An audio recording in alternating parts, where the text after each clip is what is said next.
Assalamualaikum, hello everyone, welcome to Cantik News Channel. Hit the subscribe button now and the bell button beside it so you won't miss latest videos. Thank you. Jangan lupa like, share, and subscribe channel ini ya guys. Terima kasih buat yang udah support kita. Berkunjung ke rumah salah satu warga Aceh di kota New York. Aduh, ini tamannya indah sekali ya. Penuh dengan tanaman-tanaman cantik di dalam pot. Waduh, ini kita masuk dulu ke dalam ya. Jangan kasih lompat. Kopi juga udah mati. Timpan dulu tuh gua, timpan. Papa biar ketahuan harganya ya kan. Aduh. Ya, tapi aku suka tempat bikin kopi ini. Nanti dia kalau sudah baru bisa diturunin itu tiangnya itu, ya kan? Iya. Kelihatan harganya. Timpan kan tuh. Sorry, karena timpannya ini terbuat dari daun yang sudah tua. Coba kalau di Indonesia, daunnya lembut dan warnanya juga bagus sekali. Tapi karena di sini itu daun nggak ada di sini, jadi saya buat dengan daun ini. Ini namanya timpan Asokaya Bohdrin. Bohdrin durian. Timpan Asokaya durian. Waduh enak. Nih lihat nih duriannya, Nih duriannya. Waduh, kan udah makan ya emak ini, emak ini pada makan nih. Udah makan. Bilangnya itu hitamnya lepat. Oh, lepat. Ini makanan khas Aceh ya? Ini makanan khas Aceh ini, namanya timpan. Pokoknya kita ini berlebaran di rumahnya Mbak Yusra dan Bang Om Zaini. Hari ini alhamdulillah tanggal berapa hari ini? Tanggal 9 Juli 2022. Dapat dengan satu Idul Adha 10 Zulhijjah. Ya, Zulhijjah. Oke. Jadi 9 Zulhijjah 10 Zulhijjah dapat 10 timpan ya. Berarti serasa di kampung. Serasa di kampung ya. Sedap.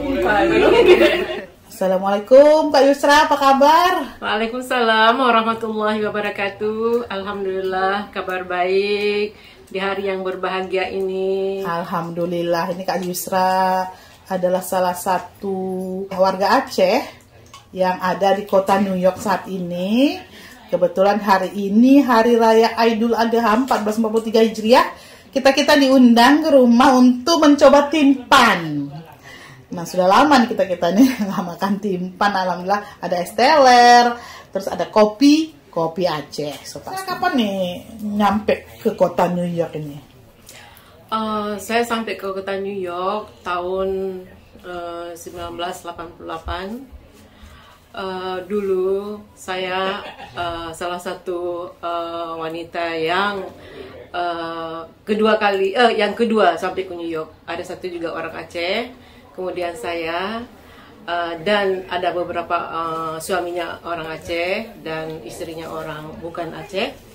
Jadi kita bergabung dengan mereka sampai ke sini dan banyak juga saya belajar dari kawan-kawan di sini bagaimana kita hidup di negara ini.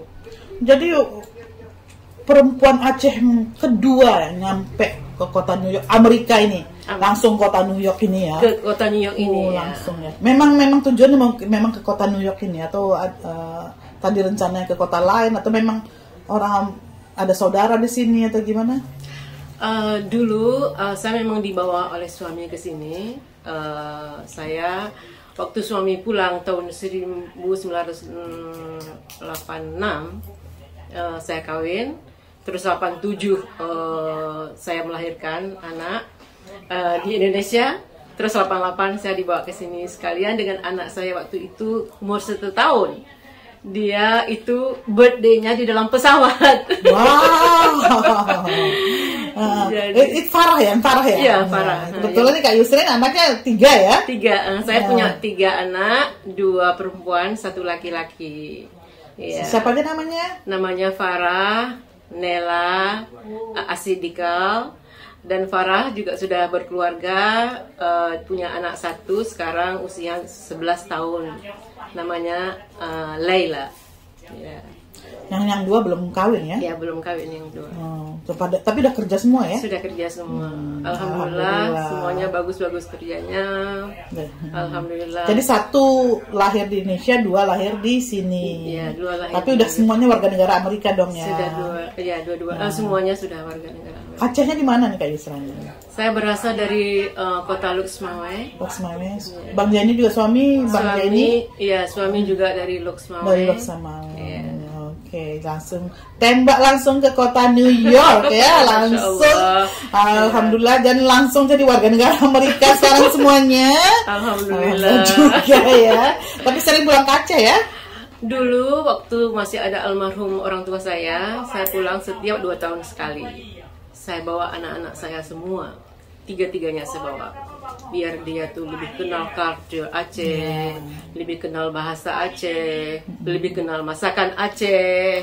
Sampai sekarang saya masih masak masakan Aceh loh. Iya, tadi buktinya kan masih ada timpan nih lebaran. Iya, benar-benar. Akar rumput tidak pernah dilupakan lah ya. Iya, benar. Motherland ya kan, ibu pertiwi ya kan. Benar. Itu wajib itu. Dan anak-anak juga dikasih tahu, diinformasikan terus tentang tanah air ya. Iya. Itu setiap lebaran itu saya selalu buat timpan. Tiap lebaran. Dan anak-anak saya juga ikut partisipasi membuatnya. Jadi mereka ngerti bikinnya ya. Kemarin tuh saya ajak cucu saya buat gimana, how to make this umaci, dia kalau saya umaci. How to make this? You make like this and then put the leaf and then do like this and then put karena saya buat itu timpan seri kayak durian. Jadi put durian in the middle and then roll it like this and then do like this. Oh yeah, I love it. Said, oh yeah, you can have it after. Jadi ujung-ujung si anak yang ngerjain terus-terusnya ya. Iya. Jadi semua anak-anak saya itu saya latih untuk masakan-masakan Aceh itu. Saya latih mereka makan dan mereka tuh suka mereka ya, suka misalkan seperti kari-kari Aceh, masakan-masakan Aceh itu mereka tuh itu wajib karena sebagian dari rekan-rekan kita yang anak-anaknya lahir di sini udah makan Indonesia udah pada nggak doyan, tapi ini anaknya Kak Yusra pada doyan, syukurlah gitu. Iya, alhamdulillah karena pasti dilatih terus mereka makan gitu. Dan karena saya sendiri suka masak loh. Iya betul. Suka di dapur. Betul, jadi pas banget ya. Suka di dapur ya. Kak Yusra waktu nyampe ke sini umur berapa waktu itu? Saya sampai ke sini umur 25. Wah, muda sekali ya.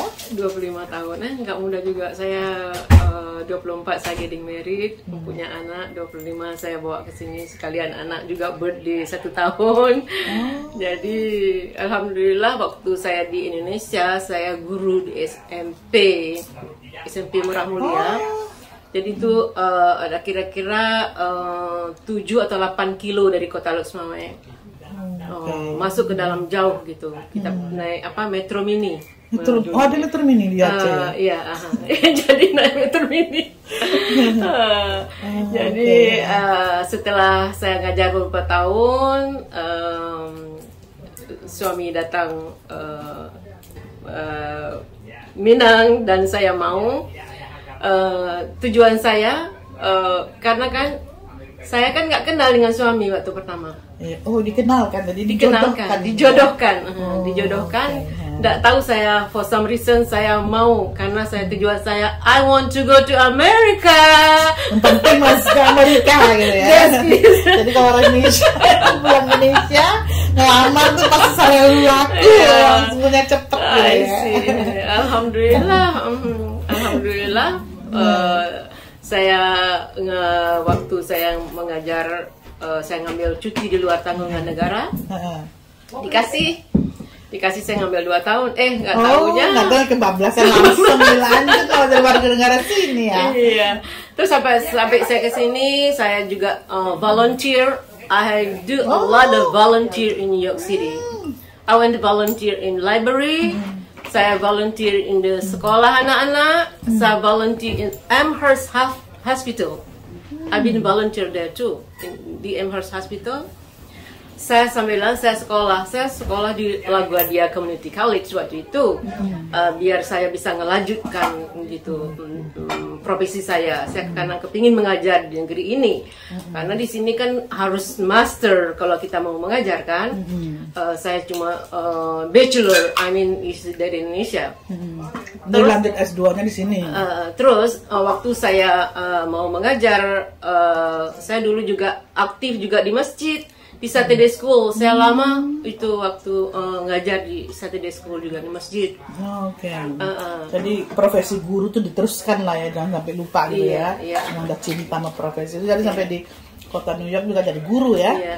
Jadi waktu setelah saya ngambil sekolah di LaGuardia, saya lanjutkan di NYU, ngambil Early Childhood di NYU. Yes, baru saya ngajar di Westside. Ngambil jurusan apa tadi? Early Childhood. Itu bagian apa itu? Bagian anak-anak. Early childhood. Iya, early childhood. Itu jadi ada jurusan itu juga ya? Iya, ada. Baru dengar itu. I see. Yang diajarkan apa itu ya? Kita bisa ngajar di TK. Oke. Memang itu jurusan untuk guru ya? Guru. Tapi guru TK gitu. Iya. Makanya dibilang early childhood. Jadi saya ngajar di Westside, saya ngajar di Brooklyn, saya ngajar di Queen. 3 borough itu saya mengajar. 3 borough coba itu ya. Sudah mengajar. Tapi hari-harinya beda gitu ya. Enggak, maksudnya tahun sekian sampai tahun sekian saya ngajar di, kan sudah begitu lama kan setelah tamat sekolah. Jadi ketiga tempat itu saya mengajar, saya lihat different student, kan kita lain-lain gurunya, lain-lain anaknya, lain-lain kita menghadapi anak-anak memang selalu, tapi kita melihat anak-anaknya yang berbeda. Di situ saya cukup menarik itu. Saya melihat bagaimana anak-anak di Westside, anak-anak di Westside. Terus karena waktu kita ngajar di sekolah itu, kita dibuka oleh sekolah itu untuk mengunjungi rumah si anak-anak itu. Jadi kita beda sama di Indonesia ya, beda di sini seperti itu yang didatangin ke rumah anak-anak murid itu. Anak murid sebelum tujuannya apa itu? Biar kita mengenal lebih dekat dengan orang tuanya, mengenal bagaimana dia itu community di rumah dia, ada adiknya atau ada kakaknya atau bagaimana ruangan mainnya. Jadi semua dikasih nampak. Itu di website waktu itu. Jadi nggak bisa bohong, ada yang orang tua yang abusive. Nggak bisa. Bisa tahu ya langsung ya. Jadi itu waktu saya di Westside dulu beberapa tahun, saya 6 atau 7 tahun di Westside. Saya pindah ke Brooklyn, juga 2 tahun di Brooklyn. Terus pindah ke Queen. Di sini juga ada 15 tahun di Queen. Alhamdulillah saya sekarang sudah tidak mengajar lagi. Sudah pensiun sekarang ya? Sudah pensiun sekarang? Insya Allah tahun ini saya pensiun. Jadi rencana setelah pensiun ini apa ya? Rencana ya di rumah saja. Di rumah? Ngurus cucu, ngurusin anak, suami. Anak udah gede, nggak perlu diurus. Suami yang diuruskan karena suami lagi sakit ya. Tadi nggak ada rencana pulang kampung? Untuk sementara ini mungkin pulang ya, karena kita mau mengunjung adik dan kakak dan keluarga di kampung, insya Allah. Jadi hanya berkunjung tapi nggak ada rencana menetap kembali di sana ya? Iya, nggak. Karena anak-anak di sini, cucu di sini, anak-anak juga dulu mungkin udah nggak bakalan betah kalau pulang ya. Iya, nggak mau pulang. Jadi memang kita planning, karena seperti saya pulang dulu setiap 2 tahun sekali waktu ada almarhum orang tua saya. Terus setelah orang tua saya nggak ada, mungkin 3 tahun, 4 tahun, atau 5 tahun. Saya terakhir pulang tahun 2016. Wah, lama banget ya. Tahun 2016 saya terakhir pulang ke Indonesia. Sekitar 8 tahun ya? 8 atau 7, itulah. Betul. Jadi itulah terakhir saya pulang ke Indonesia. Saya melihat banyak perubahan, Masya Allah, di Indonesia. Di 2016. Apalagi sekarang 2022 kalau rencana pulang tahun ini ya. Tapi alhamdulillah banyak sekali orang-orang Aceh sekarang sudah pulang. Bukan pulang yang ingin for good, for vacation, karena sudah 2 tahun kan COVID, mereka nggak bisa pulang kan. Sekarang mereka pulang. beramai sekali karena sekarang di Harrisburg ramai sekali orang Aceh. Rata-rata semua pada pulang ke sana. Oh iya. Ya, karena betul. FYI atau sebagai informasi nih buat teman-teman yang di tanah air nih, orang Aceh di Harrisburg itu kota Harrisburg, Pennsylvania itu paling banyak orang Acehnya, dan kebetulan memang mereka datang karena kasus GAM, maksudnya berkaitan dengan GAM ya. Jadi orang-orang mantan GAM ya bisa dibilang yang eksodus ke Harrisburg, dan rata-rata mereka sekarang jadi warga negara Amerika. Walaupun begitu mereka tetap rindu sama Aceh, mereka sering pulang ke Aceh ya. Semenjak penandatanganan perdamaian dengan Indonesia, Aceh masuk kembali ke Indonesia, dan walaupun menjadi negara otonomi ya, hak istimewa. Nah, sekarang orang Aceh punya senat sendiri di sana ya. Iya. Nah, tapi Kak Yusra dan Bang Zaini ini bukan orang GAM. Bukan mantan GAM ya. Tapi memang pokoknya di luar itulah maksudnya ya. Terus kemarin saya lihat itu di video yang viral kemarin itu Kak Yusra berpuisi ya. Nah itu di acara apa tuh? Selama sampai saya ke New York, karena I love Aceh, I'm Acehnese, jadi saya sering menulis puisi apa saja yang mereka minta. Jadi ada beberapa kali saya performing baca puisi. Yang terakhir itu saya baca puisi di NYU University. Mereka minta saya untuk membacakan puisi dalam bahasa Aceh karena mereka mengatakan sebentar lagi Acehnese language is will gone. Please, please, orang tua Aceh, ajarkanlah anak-anak di Aceh itu dengan bahasa Aceh karena bahasa Aceh sebentar lagi akan hilang. Please. Jadi mereka itu meminta saya mengajar bahasa, meminta saya membacakan bahasa Aceh. Itu yang pertama. Yang kedua, orang Aceh kan membuat acara Maulid di Harrisburg, ya kan? Kita ngumpul rame-rame membuat di satu tempat, di satu gedung gitu. Mereka juga minta saya membacakan puisi dalam bahasa Aceh, puisi mengenai Maulid tapi dalam bahasa Aceh. Dan juga ada saya membacakan puisi di sekolah-sekolah anak-anak. Waktu saya volunteer dulu, kan ada Culture Day istilahnya. Jadi saya bawakan puisi. Kadang-kadang orang Cina juga membawakan bahasa Cinanya, orang Korea atau apa. Jadi saya membawakan bahasa Aceh. Dan saya memakai pakaian Aceh khusus. Dulu di rumah saya ini ada waktu anak-anak saya masih kecil-kecil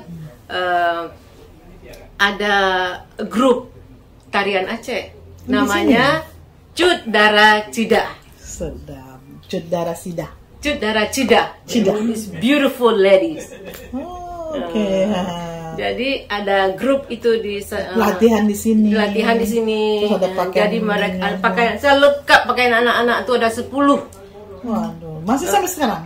Sekarang sudah saya hibahkan itu siapa yang ini kan. Jadi mereka suka performing dulu. Performing di New York City, ada di Harrisburg. Kalau ada orang-orang kawin, mereka minta grup Dara Cida itu tuh tampil waktu ada orang kawin. Kan di sana kan sering kalau ada orang kawin itu performing dengan ada tarian tentang tarian Aceh kan. Jadi mereka tuh di sini. Begitu juga di basement saya ini tempat latihannya anak-anak. Basement lantai bawah ya, lantai bawah tanah. Iya, di sini tempatnya. Jadi anak saya yang satu ini, yang kedua masih mereka itu aktif, masih dia aktif. Siapa namanya kedua ini? Nela. Nela, oh masih aktif nari? Iya, masih aktif dia nari. Dan dia kemarin graduate master. Alhamdulillah dia graduate master kemarin. Alhamdulillah kita buat acara syukuran juga di sini. Ikut nari juga lagi? Enggak. Jadi terus Laila, cucu saya juga graduate dia dari umur 11 tahun ini. Dia graduate juga dari SD ya. Dari SD. Terus dia minta itu sekolahnya undang Nela untuk be a guest speaker di sekolahnya Laila, karena dia dulu juga graduate dari sekolah yang sama. Jadi alumninya ya, kasih sepatah kata. Iya, dia jadi guest speaker, alhamdulillah. Jadi buat dia jadi udah biasa tampil di depan umum ya, ibu dan anaknya. Iya, karena dia juga kerjanya di State Senator Office. Jadi dia mungkin udah biasa lah dengan apalagi bekerja di kantor senator itu kan harus bisa mengkampanyekan si senatornya kan ya. Benar-benar. Jadi udah biasa di publik ya. Itu kemarin yang baca puisi, tanggapan orang-orang sininya, orang Amerikanya gimana? Bagus. Dengan bahasa Acehnya, bagus. Pakaiannya, apa tanggapannya? Ya bagus, karena dia bilang, oh this is really new what we see.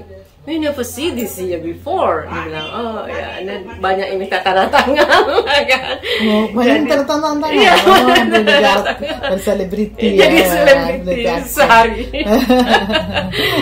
Jadi ada apa lanjutan undangan untuk baca puisi atau performing di mana gitu dari mereka? Mungkin ada, tapi karena sekarang semenjak COVID kan nggak ada, gitu kan. COVID 2 tahun ini katanya ada lagi gitu. Tapi kemarin waktu yang di puisi itu kan bukan di puncak-puncaknya COVID, barusan kemarin tuh kejadiannya ya, acaranya ya, berapa bulan yang lalu gitu ya. Tahun ini bukan tahun ini, udah lewat sebelum COVID. Sebelum COVID itu ya. Iya, setelah itu COVID kan. Jadi saya yang telat nontonnya itu berarti. Telat nonton ya. Jadi mungkin bisa dipromosikan lagi tuh puisi Aceh dan pakaian Aceh, tarian Aceh semuanya. Insya Allah. Ini anak saya dia minta lagi ini untuk saya translate, jadi translator untuk mereka mau dance di Boston. Boston University? Di universitinya maksudnya? Di Boston katanya dia minta saya translate bahasa Aceh. Saya sering memang diminta translate bahasa Aceh dalam. Kayaknya lebih populer bahasa Aceh daripada bahasa Indonesia ya. Jadi bagus juga nih orang-orang Aceh di kota New York atau di Amerika ini untuk mempromosikan Acehnya sendiri gitu ya ke dunia internasional. Alhamdulillah sambutannya juga bagus ya. Iya. Jadi ada keluarga Aceh di kota New York ini alhamdulillah sukses. Anak-anak juga sekolahnya bagus, semuanya sukses ya. Bangga juga nih yang jadi orang Aceh ya gitu. Ada pesan dan kesan ini untuk orang-orang Indonesia di Indonesia, khususnya orang Aceh. Bagi saya melihat banyak sekali yang perlu kita lihat ke depan untuk orang-orang kita Indonesia yang kepingin berziarah ke Amerika ini. Kalau memang mampu untuk berdikari dan mampu untuk bekerja keras, silakan. Tapi kalau misalnya di Indonesia sudah oke, kerjaannya sudah bagus, dan semuanya sudah oke di sana, lebih baik stay. Karena apa saya bilang begitu? Karena kita di sini kita harus betul-betul kerja keras, gitu. Sepertinya misalnya di rumah nggak ada pembantu, kita harus jadi pembantu, ngurus anak, ngurus suami, ngurus segala macam itu harus kita urus sendiri. Karena nggak ada pembantu di sini. Pembantu mahal di sini. Pembantu mahal di sini. Begitu juga supir juga mahal di sini. Misalnya kita mau kemana-mana, kalau misalnya nggak ada dengan pergi, harus kita naik bus, harus naik train. Kalau misalnya mau kemana-mana karena kita nggak bisa menggaji supir begitu, karena cukup mahal. Kemudian juga kalau misalnya kita mau bekerja keras seperti yang saya bilang tadi itu, kita itu mampu bekerja keras, itu silahkan datang ke sini gitu. Kalau misalnya kita sudah oke di Indonesia, ya lebih baik kita stay di Indonesia. Karena kalau kerja keras itu harus kita kerjakan, insya Allah ada uangnya, ada gampang gitu. karena kerja kerasnya kita tadi itu kan. Jadi kalau misalnya kita kalau sudah oke di Indonesia, untuk apa kita lagi membanting tulang di negeri ini? Karena maksud Kak Yusra di sini kerja keras maksudnya kerja kasar ya? Iya, kerja kasar. Enggak, kerja kasar seperti apa itu Kak Yusra? Misalnya kerja di pabrik gitu. Umumnya banyak orang-orang yang di sini tuh kerja di pabrik misalnya gitu. Misalnya di Harrisburg, di kota-kota yang lain gitu ya, di luar New York gitu. Ya, banyak pabrik, banyak orang imigran yang kerja di situ ya. Karena dibayar murah ya. Iya, iya.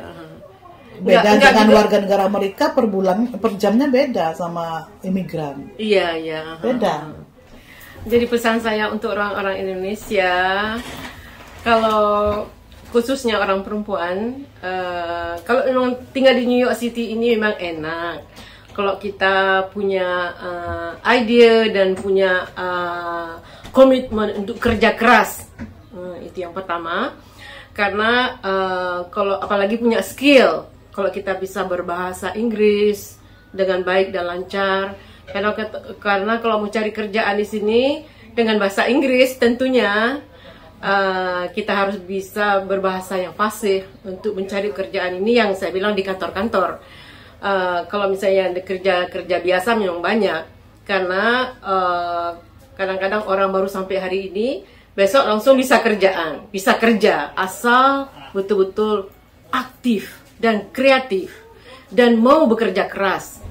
Itu hidupnya di kota ini.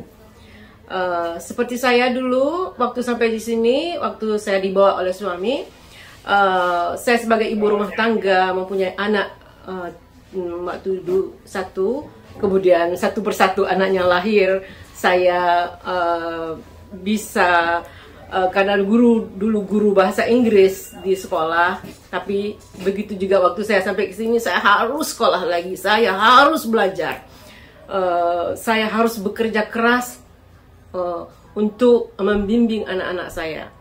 Jadi kalau begitu juga ibu-ibu atau bapak-bapak yang mau bekerja di New York City ini bisa dan mampu bekerja keras, dan itu tidak ada masalah untuk datang ke New York.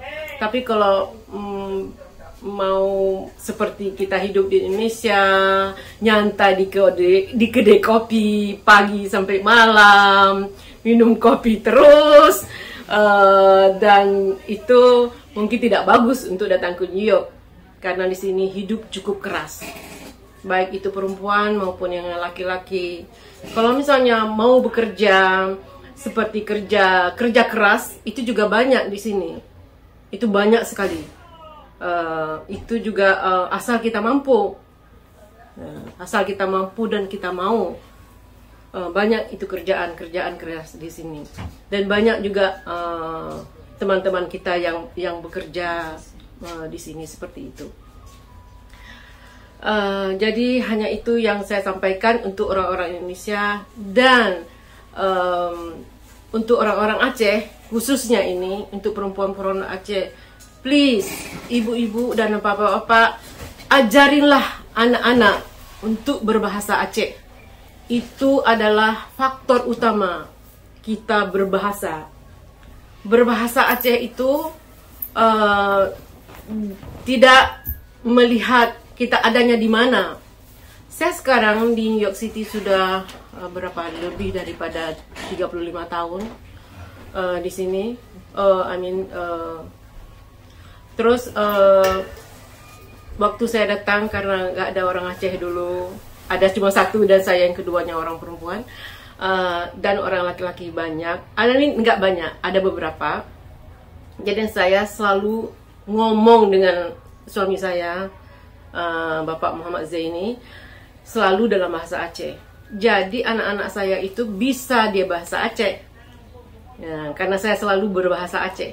Walaupun dia tidak bisa menjawab kalau saya bertanya atau saya berbicara, tapi dia mengerti. Seperti anak saya yang kedua, yang pertama, yang kedua, dan yang ketiga mungkin yang tidak fasih bahasa Aceh.